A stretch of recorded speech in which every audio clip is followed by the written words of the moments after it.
नमस्कार। नेपाल से एक बहुत ही दिलचस्प खबर आ रही है। काठमांडू के काफी मशहूर मेयर बालिन शाह जल्द ही भारत के दौरे पर आने वाले हैं।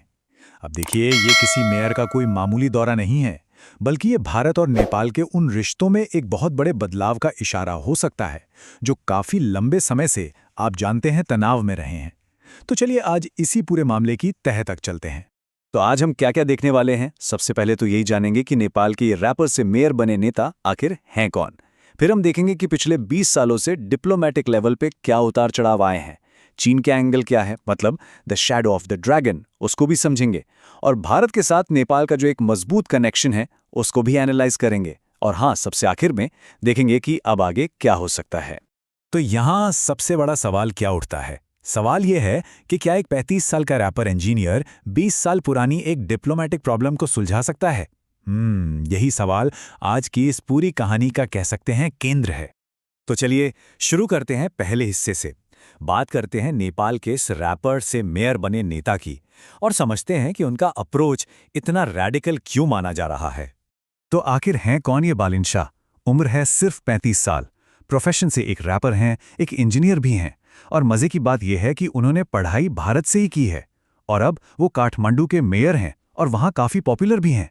मतलब आप सोचिए, जो टिपिकल पॉलिटिशियन वाली इमेज होती है उससे एकदम अलग प्रोफाइल है इनकी। और जैसे ही वो मेयर बने, उन्होंने आते ही एक 100 पॉइंट का एजेंडा लॉन्च कर दिया। 100 पॉइंट्स, ये अपने आप में एक बहुत बड़ा सिग्नल था कि वो पुराने ढर्रे पर चलने वाले नेताओं में से नहीं है, कुछ अलग करने आए हैं। और देखिए, ये सिर्फ खोखले वादे नहीं थे, एक्शन तुरंत शुरू हो गया। आते ही मंत्रालयों की संख्या 22 से घटाकर सीधी 12 कर दी। यूनिवर्सिटी और कॉलेज में रिफॉर्म शुरू कर दिए। करप्शन के खिलाफ एक बड़ी मुहिम छेड़ दी। देश भर में सफाई अभियान चलाए और जो सबसे जरूरी था, गरीबों के लिए मुफ्त स्वास्थ्य सेवा लागू कर दी। ये कदम साफ दिखाते हैं कि वो सिर्फ बातें नहीं, बल्कि सिस्टम को बदलने आए हैं। तो ये तो हुई नए लीडर की बात, लेकिन अब जरा उस प्रॉब्लम को समझते हैं जिसे ठीक करने का जिम्मा उनके कंधों पर है। आखिर इस रीसेट की जरूरत क्यों पड़ी? अब फोकस नए नेता से हटाकर उस ऐतिहासिक समस्या पर लाते हैं जो उन्हें विरासत में मिली है, और वो है भारत के साथ पिछले 20 सालों से बिगड़ते रिश्ते। देखिए, पिछले 20 सालों में नेपाल और भारत के रिश्तों में काफी तनाव रहा है। एक जमाना था जब नेपाल का कोई भी नया प्रधानमंत्री सबसे पहले भारत का दौरा करता था। ये एक तरह की परंपरा थी। लेकिन फिर धीरे धीरे चीन समर्थक नेताओं ने भारत के खिलाफ माहौल बनाना शुरू किया और ये परंपरा टूट गई। और उस दौर में लोगों का गुस्सा सड़कों पर भी दिखने लगा था। ओली चोर देश छोड़, ये नारा उस समय खूब गूंजता था। ये सिर्फ एक नारा नहीं था, ये पूर्व प्रधानमंत्री केपी ओली की सरकार के खिलाफ जनता का गुस्सा था। गुस्सा उनके करप्शन को लेकर और उनके चीन समर्थक झुकाव को लेकर। अब इस पूरी कहानी में एक और बड़ा एंगल है, और वो है चीन का, यानी the shadow of the dragon. तो चलिए अब ये समझते हैं कि आखिर नेपाल चीन के साथ अपने रिश्तों को लेकर दोबारा सोचने पर मजबूर क्यों हो रहा है। ऐसा लगता है कि नेपाल अपने पड़ोसियों के हाल से कुछ सबक सीख रहा है। श्रीलंका में जो आर्थिक तबाही हुई, पाकिस्तान जो कर्ज के बोझ तले दबा है, और मालदीव्स में इंडिया आउट कैंपेन का जो हश्र हुआ वो उल्टा उन्हीं पर भारी पड़ गया। ये सारे उदाहरण एक चेतावनी की तरह हैं।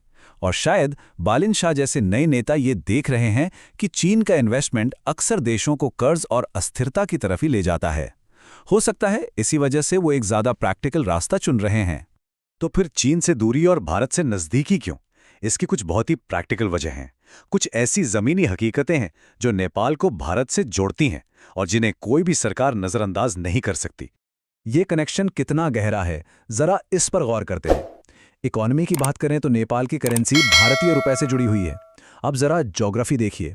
नेपाल एक लैंडलॉक्ड देश है, मतलब समंदर तक पहुंचने का, व्यापार करने का सारा रास्ता भारत से होकर ही जाता है। इतना ही नहीं, एनर्जी हो या इंफ्रास्ट्रक्चर, नेपाल काफी हद तक भारत पर निर्भर है। और इन सब के ऊपर हैं हमारे गहरे सांस्कृतिक और सामाजिक रिश्ते जो सदियों पुराने हैं। तो मतलब साफ है, एक खुशहाल और तरक्की करता हुआ नेपाल तभी मुमकिन है जब उसके रिश्ते भारत के साथ अच्छे हों। और ये जो बदलाव की आहट सुनाई दे रही है, ये किसी आइडियोलॉजी की वजह से नहीं, बल्कि इसी सीधी साधी जमीनी हकीकत की वजह से है। तो अब सवाल यह है कि आगे क्या होगा। चलिए अब इस बातचीत के आखिरी हिस्से पर आते हैं और देखते हैं कि ये जो दौरा होने वाला है एक नए दौर की पहली सीढ़ी बन सकता है।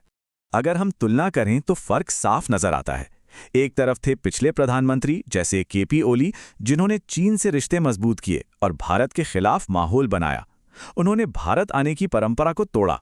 और दूसरी तरफ हैं बालेन शाह, जो सबसे पहले भारत का न्योता स्वीकार कर रहे हैं। ये दिखाता है कि वो देश के हित को, उन गहरे आर्थिक और भौगोलिक रिश्तों को प्राथमिकता दे रहे हैं। ये पिछले कुछ सालों की राजनीति से एक बहुत बड़ा यू टर्न है। तो एक नया नेता है और एक नई दिशा दिख रही है। अपने इस दौरे से बालेन शाह ने भारत के साथ रिश्तों को रीसेट करने का एक मजबूत इरादा तो दिखा दिया है, लेकिन सबसे बड़ा सवाल अभी भी बाकी है। क्या ये बदलाव टिक पाएगा? क्या ये रीसेट सिर्फ एक दौरे तक सीमित रहेगा या राष्ट्रीय नीति बनेगा? इस पूरे क्षेत्र के भविष्य के लिए इस सवाल का जवाब बहुत मायने रखता है।